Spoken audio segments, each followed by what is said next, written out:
Talking circle provides an opportunity for people to get together and talk about various different things. You can have circles for a variety of things. A healing circle, a get together circle, planning circle. All because our life revolves around a circle around the earth. Circles are very important in Aboriginal culture. A talking circle, the conductor of the circle begins with a talking stick, or sometimes it could be a feather. This is an item that was given to me upon my retirement from chief here in the community of Flat Bay, and I've used this on a number of occasions as my talking stick. People would sit in a circle, and the conductor would hand the stick to the person next to him, always in the circle of the sun. That person is the only person, the person holding the stick, is the only person who is allowed to speak and will speak. Okay? There are no interruptions. That person will talk about whatever they wish or feel to talk about. Regarding the topic that is being discussed in that particular circle.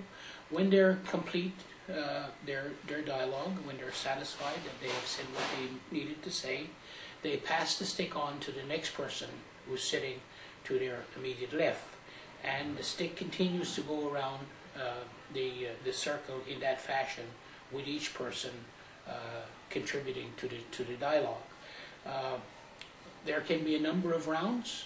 You can, depending on the topic and depending on the agreements of the people. You normally start off and there are different teachings. There are different opportunities that people create and develop for themselves over life. But you usually start off with a smudge. You use your smudge bowl, and everybody would smudge, and then you would sit down and you would get into your discussions. The one thing that is very, very important and very powerful is that the holder of the stick, they themselves become totally amazed on the sincerity and the honesty that holding the stick and be given the opportunity to speak without any interruptions brings out of that individual. You really, really opened up. The other thing that happens in a talking circle is that people who take part into a talking circle do it under the guise of total confidentiality. What happens in the circle stays in the circle. That's the motto of a talking circle, and that's the way it should be. Because what you're doing is you're also practicing the elements of trust. You're practicing some of the teachings when you're involved in that circle. But it is a very, very powerful exercise. It gives people a chance to sometimes bring out things that have been bothering them for the longest period of time.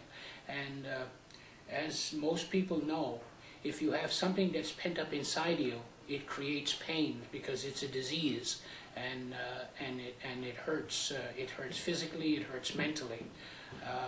Right to a point whereby it can create a sickness. It can create illness into your health. So sometimes opening up, talking about it, you may even need to cry, and there's no embarrassment in crying. If that's what is needed to relieve yourself of that pain and that suffering, whatever is pent inside of you, then so be it. It's only human to cry. We all cry, and we should cry as well as we laugh. So the talking circle is an exercise that's been in practice for thousands of years by Aboriginal people, and it's very powerful. And I would encourage all people who get an opportunity to experience this great gift that we have from the Creator. All of the exercises of Aboriginal people go from left to right, and the talking circle is very much the same. It follows that procedure. It follows that protocol. that everything goes from left to right. That's the circle of life. The circle of life is from left to right. The sun rises in the east, it sets in the west. We always look to the east for that rising sun, because that's the giver of life, and it travels to the west. So I'm more inclined to believe that we are following the directions of the sun. I don't like to call it clockwise or counterclockwise. I always refer to it as the sun direction.